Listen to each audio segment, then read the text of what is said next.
simulan natin sa overall look niya. So, sa ilaw pa lang may forma na eh. Kasi merong LED na dito na nakailaw na yan lagi. Tapos at least tong version na to is yung bulb type pa. So yung 2019 version ng Sniper is meron na siyang triple LED lamp dito. So yan. Tapos kung titingnan mo, yung overall body structures napaka-fierce.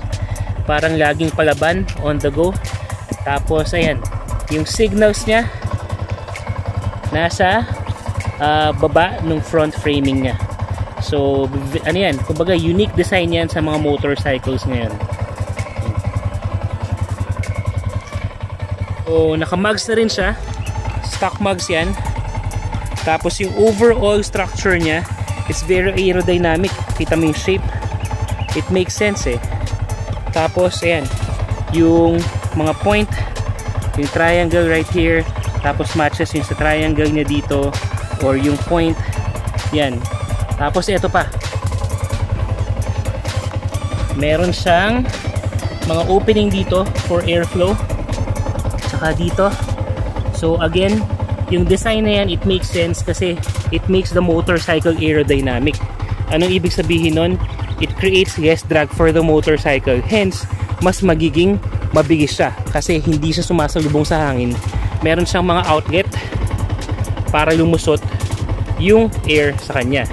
And then for the decals, yan. Tapos sa decals niya, simple lang, pero kung mapapansin mo parang on the go yung decals niya. It matches the street racing type na yun yung minamarket ng Yamaha talaga pagdating sa Sniper. Yan. So kung papansin nyo, this may be an older model kasi mas may bago ng labas.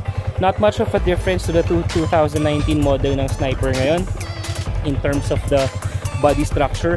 Pero kahit na medyo matagal na lumabas yung ganitong body ng Sniper, hanggang ngayon gwapo pa rin siya. Mapapatingin ka pa rin kapag nasa daan. Yan, as compared to ibang mga motorcycles na meron tayo ngayon.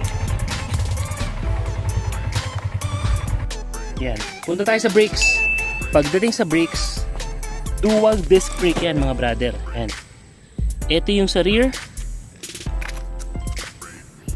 Ito naman yung sa front. So, front and rear, meron kang disc brake. Tapos, papakita ko sa inyo yung stopping power niyan.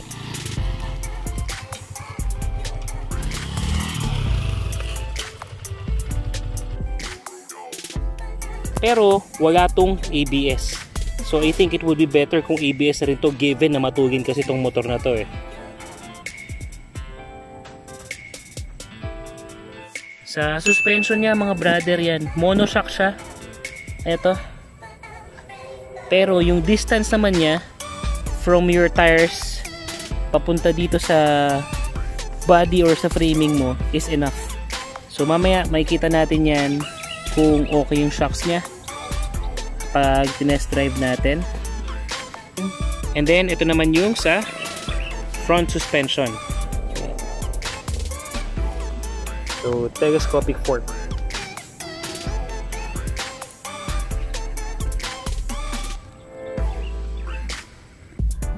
Ngayon mga brother, tingnan naman natin yung riding posture niya.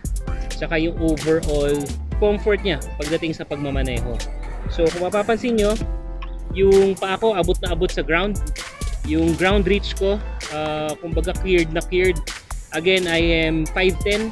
So, sa tingin ko pagdating sa mga kahit mga 5'5", 5'4", kayang-kayang pa to eh. Kumbaga, medyo tiptoe lang ng konti. So, siguro 5'5", 5'6", kaya pa to. So, ayan. Tapos, for such a street racing type na motorcycle, hindi ka nakayuko.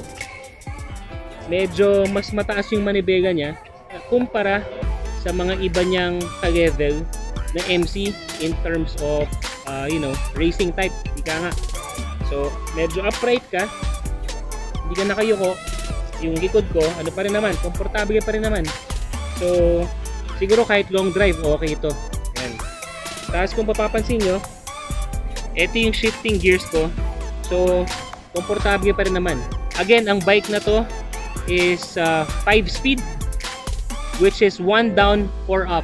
So primera down, tapos susungkitin na pataas for second gear all the way up to 5th gear. Yan. So riding posture, okay, ito siya. Okay, punta tayo ngayon sa dashboard niya. So itong version na to, yung RPM niya still analog. Tapos meron kang maliit na part dito for the digital display. Ano ba yung mga makikita natin dyan? Ito on natin. So pag on natin, so yan, merong konting graphics or font na ready to go. Or you can also program it para mag-high. Like high 1, ganyan. Okay yan. So meron lang siya isang button dito for the functions, yung sa digital display. So ngayon, it's showing yung odometer, trip 1, trip 2, yung average fuel economy as you're driving. Tapos syempre, yung speed mo nandito, tsaka yung gauge. Meron kayong mga indicators dito. So obviously N kapag naka-neutral ka, meron kang check engine indicator, signal lights kapag naka-on yung signal lights mo, you have your temperature, at saka yung bright light indicator.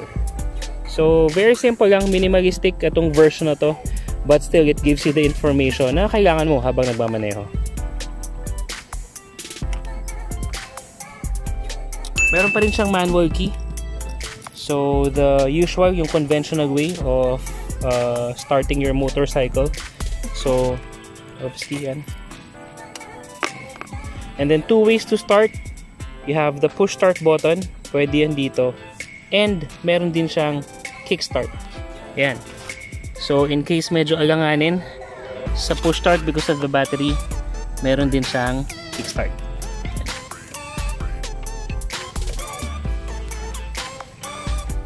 Sigipin natin mga brother yung ano niya, yung seat compartment niya. So pakaliwa ang bukas ng seat compartment. Ayan. Yun! May plastic. So free flowing lang yung seat, wala siyang stopper. Di katulad nung mga mas bagong MC ngayon, kumbaga mas controlled na yung pagbukas sa kanya para hindi masyadong sumobra. Ayan. So ang dami mong magagagay dito. Siguro mga 18 cheese stick kasya dito. Hindi, wala talaga siyang compartment mga brother. Just have your gas tank. Ito baterya. Tapos ito lang talaga yung mga pinaka compartment mo eh. Ayan, toolbox,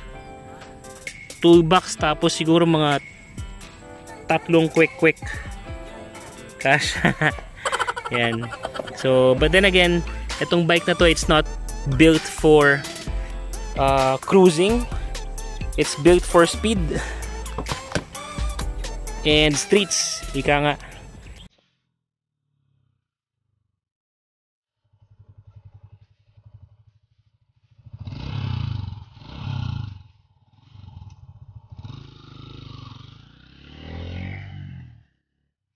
Kaya lumabas muna tayo dito sa highway.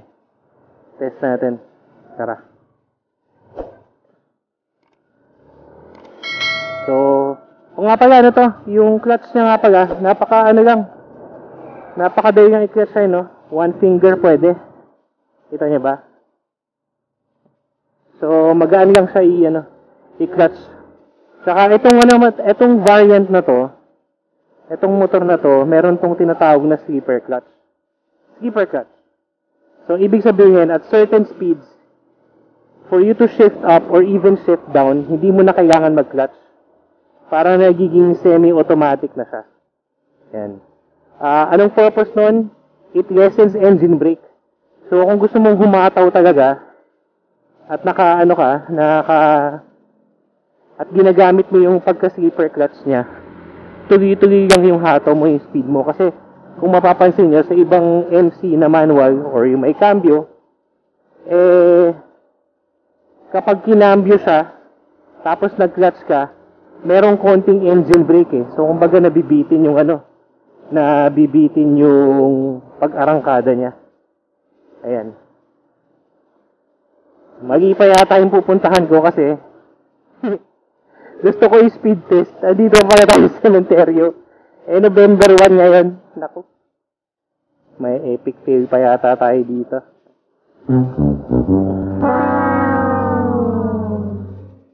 Dami pa yung tao dito. So anyway, magaan siya dalhin. Komportable. Ayan, naka-upright posture ako.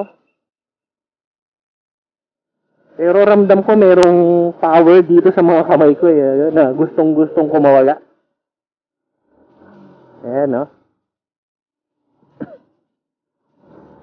Bigla ang arangkada, okay naman siya.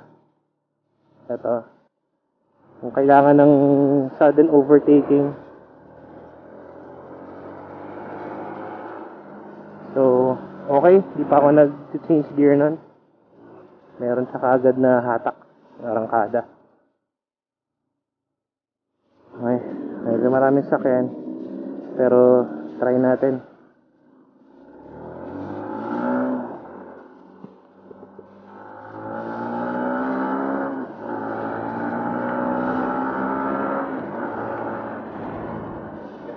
Bigas, ang bigas na umabot ng ng 70.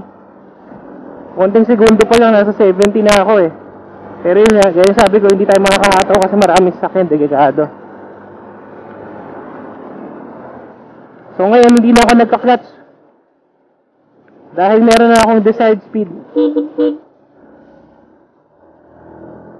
Okay lang mag-shift na mag-shift. Basta yung pag-shift mo matches yung gear na pupuntahan mo.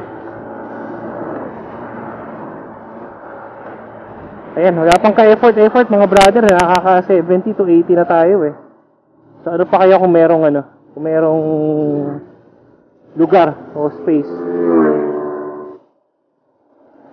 Ayan, subukan natin pabalik. Okay, go for speed.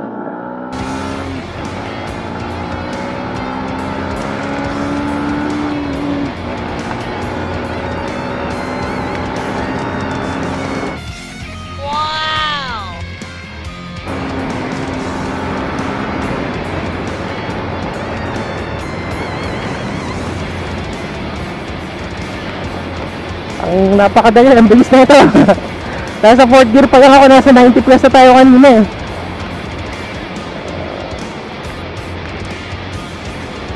Pero for safety purposes, hindi natin isasagad kasi nga, ayan, ang daming sasakyan, tapos medyo nabasa pa yung daan, medyo umuulan, nuulan na tayo. So, ayan. So, okay to, gusto mo humataw, gusto mo nagmamadali ka. Maaasahan tong bike na to still. Tapos napaka ang gaan niya sa daan. Ang kapit ng preno. Yung yung rear. So kung nag-i-speed ka, gamit tong motor na to. Tapos gagamitin mo yung rear brakes nang biglaan. Hindi malayong mag-skid ka. Napakakapit. So, ingat-ingat din. Sanayan din lang siguro mga brother. Siyempre, mas matitimpla mo na yan kapag the more na ginagamit mo siya eh. Ayan. Okay, upuan niya, komportable. Tama lang yung lambot at tigas. Hindi masyadong malambot, hindi masyadong matigas. Tapos yung shocks niya, ayos. Smooth lang yung niya pag nalulubak ako. So still I think this motorcycle is still very much worth it kung if you decide na kumuha ka pa rin ng ganito. Okay, so overall sum up natin, ano ba yung mga nagustuhan natin sa bike na to, tsaka ano yung mga medyo hindi masyado. Okay, so una mga brother, in terms of forma, okay na okay talaga tong bike na to. Paulit-ulit ko sinasabi sa video na to na kahit hanggang ngayon may mga naglabasan na ng ibang mga motorsiklo dyan, pero hanggang ngayon gwapong-gwapo pa rin to. Kung pagwapuhan at pagwapuhan, hindi ka pauwi sa bike na to. In fact, isa to sa mga choices ko prior to getting my motorcycle, which is yung Aerox eh. So yan. Pangalawa, it's very easy to handle. Napakagaan niya. Meron kang 150cc engine na nasa bike na to, tapos magaan, kaya raratrat ka talaga dito. So, tsaka sa traffic maneuverability, yung control niya, okay yan para sa akin. Isa pa, bonus na rin na meron siyang kickstart kasi karamihan ng mga motorcycle ngayon is wala nang kickstart. 'Di ba? Lahat puro push start na. So, para lang hindi ka masyado mag-alala, pag mawawalan ka na ng baterya, meron ka pa ring reserba, kumbaga safety na kickstart para sa bike na to. Yan. Another advantage for getting this bike is street race type siya. Mabilis, pero komportable sa imaneho. Yung riding posture mo, komportable, pwede rin siyang pang long ride kung riding posture din lang ang pag-uusapan. At saka hindi siya nakakangagay sa likod imaneho. So yun, okay na okay. Plus points talaga sa bike na to. Ngayon, punta naman tayo sa mga hindi ko masyado nagustuhan sa bike na to. Una, wala siya compartment. So toolbox lang talaga yung kasya sa kanya. I mean, tools lang talaga yung kasya sa kanya. Ewan ko kung may mapapagkasya kang jacket o kapote dun sa loob. Pero kung ako kasi yung gagamit, may mga nilalagay kasi akong extra t-shirt or yung mga papel o kung ano-ano pa sa motor. So para sa akin, medyo hindi okay yun. Although this bike is not built for long cruising, iba pa rin siyempre kapag meron kang compartment na malalagyan instead of wearing knapsack or backpack all the time. Pangalawa, sa tugin ng bike na to, dual disc brake siya, which is very responsive, but I think it's safer na kung magkakaroon tong version na to o tong type ng bike na to ng ABS version. So yun yung anti-lock braking system para for safetier riding, ika nga, lalo na kapag humahataw ka na tapos kailangan mo mag sudden stop. Ayan, iba pa rin talaga yung may ABS, especially sa power na binibigay at sa speed na binibigay ng bike na to. So yun, so eto yung presyo niyan. Yan, nung brand new sa nun. And then yung mga second hand nito, you could probably get this at sa mga ganitong presyo. Yan. So yung 2019 na Sniper naman ngayon with the upgrades sa triple LED lamp and yung passing light, yung emergency stop button, tsaka yung full LCD display na, it just makes, kumbaga, comparatively speaking, magbabayad ka lang ng dagdag na 3,000 over 3,000. You get all the upgrades plus wider tires for the newer version. So sa tingin ko, go for the brand new if you have the cash for it. Yan. If you're thinking of getting this bike, this specific type of bike, sulit pa rin naman yung ibabayad mo. Given the performance, given the forma, given the speed and power that you have, okay na okay pa rin siya. Okay mga brother, bago ko tirahin tong bantay na to, announce ko muna yung pinaplano nating tambay kasama ng mga bike natin mga around 3rd week ng November. So for more updates, paki-like po yung Facebook page natin, nandyan po yung description sa baba, paki-follow na rin po para mas madali tayo makapag-communicate. Again, yung tambay natin, yung mga taga Bulacan, at kung hindi man kayo taga Bulacan, gusto nyo pong magpunta at mag-join po sa atin, paki-like po yung Facebook page po natin for further updates. And announce ko rin po yung mga gustong sumama ng ride, yung mga Evo helmet users. Merong Evo Eyeboy, Grand Eyeboy on November 9 sa Amoranto Stadium. So PM nyo lang po ako dyan sa Motor ni Juan Facebook sa mga interesadong sumama dyan para maplano po natin yung pagpunta natin dyan para sa mga Evo users ng mga taga Bulacan. Kung hindi man po taga Bulacan, okay din lang naman po sumama. Kung hindi kayo Evo user, gusto nyo sumama, pwede rin naman po. At habang wala pa siyang kamali-malay, ito, shoutout muna tayo kay Mike Matic TV. Ito yung isa sa mga nakasama natin sa Bataan. Brother, salamat sa pag-subscribe at ride safe. Sana magkita tayo ulit. Kay Victor Yorico, sir, congrats sa bago mong motor, mukhang same model pa yata tayo. Ayan, congrats and hope to ride with you soon. Ayan, kay Eljan Briones, sir, congrats sa bago mong motor.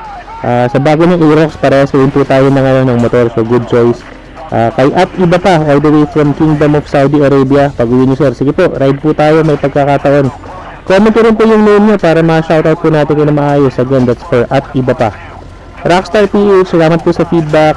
Shoutout Jan Maximo, nakasama natin ito sa ride sa Bataan, isa sa mga naghihintay, kasama natin naghihintay sa Subic, yung naka-radar na FI. Ayan brother, ride safe po tayo dyan.